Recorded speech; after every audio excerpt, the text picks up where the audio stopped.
Ladies and gentlemen, this week we spent a lot of time looking at how being online causes disinhibition. It gives a lot of people this feeling that they can say and do things that they would not normally say or do to a person's face. Okay? So we are going to take what we've done there and we're going to build upon that by talking about hate speech online.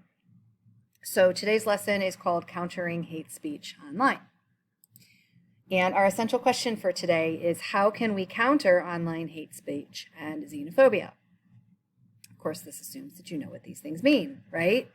So let's just kind of skip ahead to those things. Hate speech, by definition, is a verbal attack targeting someone because of a group they belong to, like their race, their gender, their religion, their ability, their sexual orientation. Last week, when we were looking at representation, racial representation in the media, we saw that there are a lot of ways that our media kind of groups people up and then makes them look really, really bad. So if I were to say that people from the Middle East are all a bunch of terrorists and go on with that kind of an idea, that's where we start getting into hate speech. When we stereotype people and then we attack them because of because they belong to a particular group, be it religious, racial, gender, etc. So that's hate speech. Xenophobia, xeno means like stranger. I believe it literally means stranger in Greek. Xenophobia is the fear or distrust of someone or something that is foreign or unknown. So xenophobia would be anytime you are afraid of or suspect of someone because they just are part of a group that you are not familiar with. Fear of strangers. And also another word we're going to see come up a lot is extremism. It says the holding of extreme political or religious views. Basically, when we see extremism, it's when somebody can't see more than one side of a story. Like going with the, going along with the same idea of attacking Middle Eastern people and saying they're all terrorists. Somebody who holds an extreme political view about Middle Easterners would say something like, hey, they're all a bunch of terrorists. Hey, they all are out to get us. Hey, 9/11, never forget. All right? So those are 3 things you need to know before we continue this lesson. So how can we counter online hate speech and xenophobia? That's our question.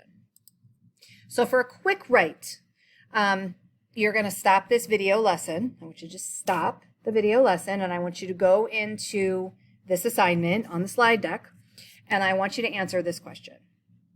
Does having freedom of speech in the United States mean that we can say whatever we want about whomever we want without any consequences? Discuss. Type your answer below. So, those words, freedom of speech, does that mean that we can say whatever we want about whomever we want without any consequences? Discuss. That's where we're going to start. Our objectives for this lesson are: 1, I can describe the relationship between hate speech and xenophobia. 2, I can analyze how the internet has contributed to an increase in hate speech and extremist views. 3, I can describe one way to use the internet to combat one type of hate speech.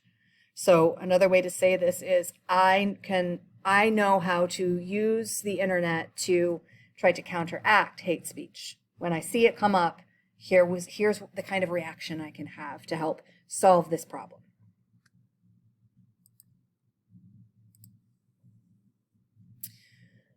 All right, so slide 8, we have a video here. And please, as always, if for some reason you cannot watch either version of this video, contact me and I will ask Mr. Mamet to unblock it.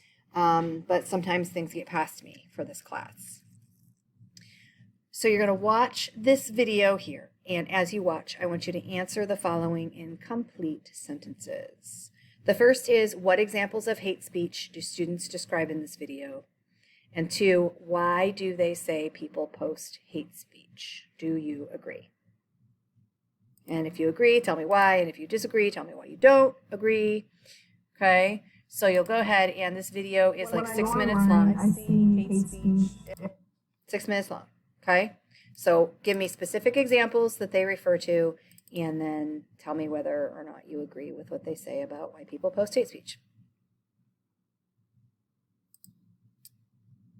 After you have done that, you are going to look at counter speech. What can we do, that third objective, what can we do to counter hate speech when we see it online? So counter speech are messages that challenge or debunk extremism and stereotypes. And a lot of times, we're told, oh, don't talk about religion, don't talk about politics, don't talk about sex, because these are all things that make people upset. So we just shouldn't talk about them. Just keep your mouth shut. Okay? But when we see something happening, we need to learn how to discuss things civilly, even if they're things that a lot of people disagree about, like politics or religion or sexual orientation. These are all things that people have very, very extreme views about. Okay, not all people, but a lot of people have very extreme views about. So we need to learn how to talk about them civilly instead of just avoiding talking about them at all. So if you're online and you see that someone is bashing Middle Eastern people and saying they're a bunch of, epithets of, whatever terrible things that people call Middle Easterners, and claims that they're all trying to kill us and blah, blah, blah, and they're making all these ridiculous claims, what do you do? Okay, a lot of people just choose to ignore it because they don't want to be in an argument. But is it always best to be just a bystander, or do you need to say or do something to try to educate other people? Okay, that's what counter speech is. It's when you are willing to stand up, and instead of just being a bystander and watching it happen, you're willing to stand up and say, you know what? I disagree with you, and here's why. So you're going to watch this video here. It is 3.5 minutes long. Keeping the following questions in mind. Reflect on the following and answer in complete sentences. And by now, you should know that if you don't answer in a complete sentence, I'm going to lose it. I'm just going to lose it. You never know what could happen if Ms. Dodd loses it, okay? So these 3 questions. How do xenophobia and the internet contribute to hate speech? According to this video, give me specific examples. Why does Dr. Saltman, that's the lady being interviewed, why does Dr. Saltman say that people are sometimes more extreme online than in person? And what is counter speech, and what examples does she give? Again, if for some reason the video won't work, contact me so I can ask Mr. Mamet to take care of it.